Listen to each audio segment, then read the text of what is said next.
તંબાકુ સૂંઘવા જેવું, તમાકુ સૂંઘવા જેવું નાનું વ્યસન પણ હોય તો આજે પૂર્ણ કર. નવીન વ્યસન કરતા અટક. તમાકુ સૂંઘવા જેવું નાનું વ્યસન પણ હોય તો આજે પૂર્ણ કર. નવીન વ્યસન કરતા અટક. તમાકુ જેવું નાનું વ્યસન તે પણ આપણા ઉપયોગને બગાડે, સ્થિરતા ભંગ કરે છે. કોઈ પણ વ્યસન એ આત્માને પરાધીન જ બનાવે, દુઃખી જ કરે.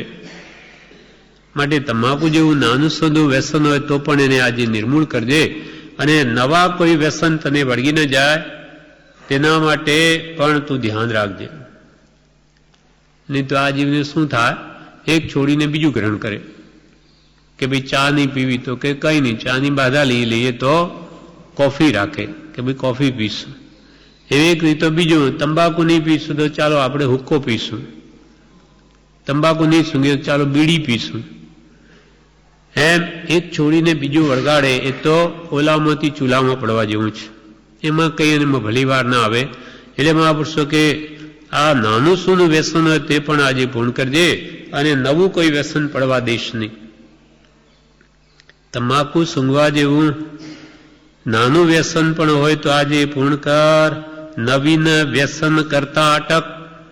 વિવેચનમાં કહે છે બ્રહ્મચારી, અલ્પ પણ શિથિલતામાંથી મહાદોષ જન્મે છે. થોડીક બી છૂટ જો એને આપીએ તો એમાંથી ધીમે ધીમે કરતા મોટા દોષો પણ થઈ શકે. અલ્પ શિથિલતાથી મહાદોષના જન્મ. એ પાઠ પ્રજ્ઞાબોધમાં બ્રહ્મચારી આપ્યો છે. તેમાંનું જ એક દ્રષ્ટાંત અહીંયા આપે છે કે એક રાજા હતો, તે બહુ માંદો થયો. તેને કોઈ વૈદ્ય રસાયણ ખવડાવી અને મરતો તો બચાવ્યો, પણ એને કહ્યું કે તમે હવે કોઈ દિવસ કેરી ખાશો નહીં.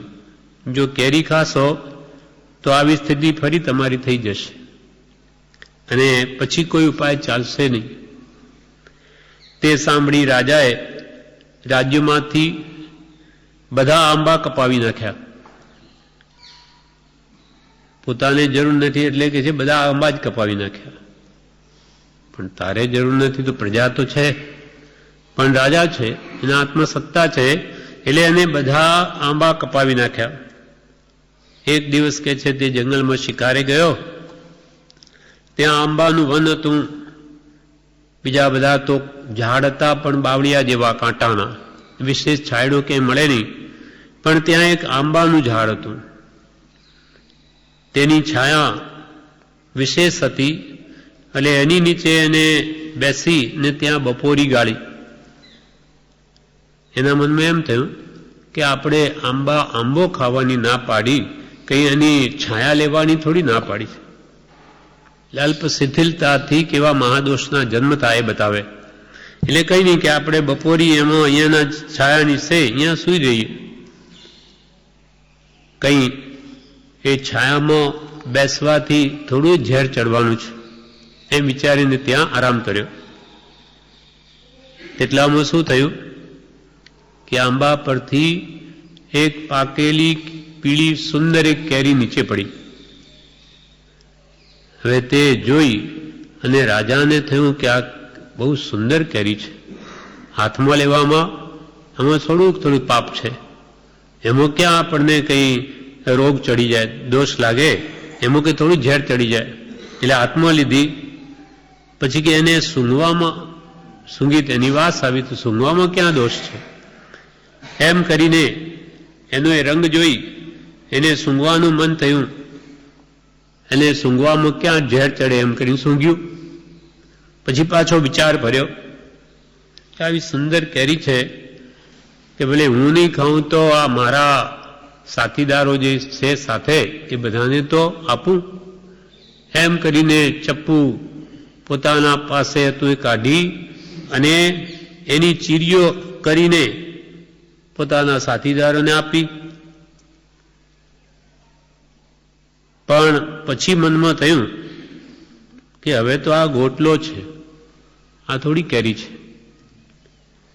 એમ વિચારી અને એ કેરી જ્યાં મોઢામાં મૂકી કે એનો રસ પેટમાં જતા જ ફરીથી તે વ્યાધિ ઉત્પન્ન થયો અને ત્યાં જ એના પ્રાણ છૂટી ગયા. માટે અલ્પ પણ શિથિલતા સેવવા યોગ્ય નથી. અલ્પ શિથિલતાથી મહાદોષના જન્મ થયા. એમાં એમ જ વ્રતોમાં પણ અતિચાર લગાડે, આમાં શું એમ કરતા કરતા આગળ વધીને વ્રતનો ભંગ પણ કરી દે. પછી એટલા માટે જ્ઞાનીઓ કે તે કરતા પણ વ્યસન તો રોજ એને આધીન થવું પડે એવી વસ્તુ છે. કઈ ઉપદેશ કૃપાલદેવે બીડીના વ્યસનીનું દ્રષ્ટાંત આપ્યું કે ઉત્તમ ઉપદેશ ચાલતો હોય ને ક્યાંથી બીડીનો ધુમાડો આવ્યો તો બીડીના વ્યસનીના આત્મામાંથી ધુમાડો નીકળે કે તેની વાસનાના કારણે તેની વૃત્તિ તે બોધમાં જોડાતી નથી. કેમ સુગંધ આવી કે જ્યાં સુધી એ બીડી ફૂંકે નહીં ત્યાં સુધી હવે એને જમ પડે નહીં. વૃત્તિ તે તરફ ખેંચાઈ ગઈ, વ્યસની છે. માટે એટલે કૃપાલદેવે ઉપદેશ છાયામાં એ બીડીનો હિસાબ ગણીને કહ્યું કે જે વ્યક્તિ બીડીને આધીન છે તે વ્યક્તિની કિંમત કેટલી? તો કે એ જમાનામાં 1 પાઈની 4 બીડીઓ આવતી. તો 1 બીડીમાં એની વૃત્તિ ખેંચાય એટલે એ વ્યક્તિની કિંમત પાવ પાઈ જેટલી થઈ. પાવ પાઈ, 1 પાઈના 4 આત્મા. પાવ પાઈને માટે એને પોતાના આત્માને વેચી દીધો. આત્માનું હિત થતું હોય તે પણ એ વ્યસનના કારણે ભૂલી જાય છે અને બીડીમાં જ તેનું વિચિત રહે છે.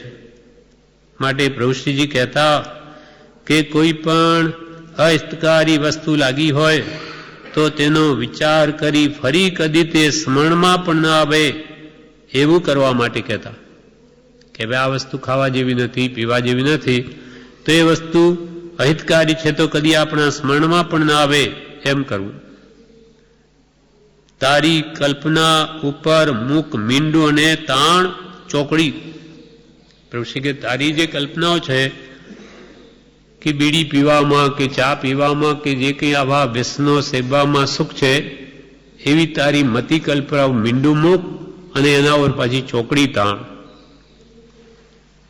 એ બે કેમ કહ્યું? તો કે તારી કલ્પનાએ કશું થાય એમ નથી, નિરર્થક છે, તજવાયુગ છે. જેમ કે કોઈ તંબાકુ ખાતું હોય અને તે વ્યસન છોડી દીધું હોય તો એને માથે મીંડું મૂક એમ કહ્યું અને તેના ઉપર ચોકડી તાણ. મીંડું શા માટે? કે દ્રઢતા માટે, કે ફરી હું વ્યસન નહીં સેવું એ રૂપ તો મીંડું. અને ચોકડી તેના ઉપર શા માટે? તો કે ફરી નવું વ્યસન, જૂનું વ્યસન હોય તેના ઉપર તો મૂક મીંડું અને નવું વ્યસન વળગે નહીં માટે તેના ઉપર ચોકડી મૂક. એ વાતને ધડકાર કે આ વ્યસન ખોટું છે માટે એના ઉપર મીંડું મૂક ને ફરીથી કોઈ પણ નવું વ્યસન વળગવા નહીં દઉં એમ વિચારીને તેના ઉપર ચોકડી મૂક. નહીં તો આ જીવ પ્રમાદી એવો છે, મીંડાનો એકડો કરી દે અથવા એના આગળ એકડો મૂકી દે તો ઉડતા 10 ગણા થઈ જાય. એમ જે કંઈ પણ વિચારીને ત્યાગ કરવો તો ફરીથી એ વસ્તુ વળગે નહીં એવી રીતે એને દ્રઢ કરવું.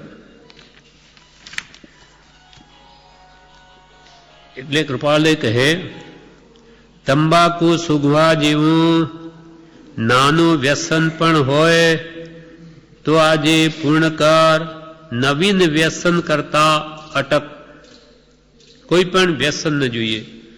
7 વ્યસનનો ત્યાગ જે આપણને કૃપાલદેવે કરાવ્યો તે પણ આપણા હિતને માટે છે, કલ્યાણ માટે છે. જે 7 વ્યસન નરકના દ્વાર છે, મોટા વ્યસન છે.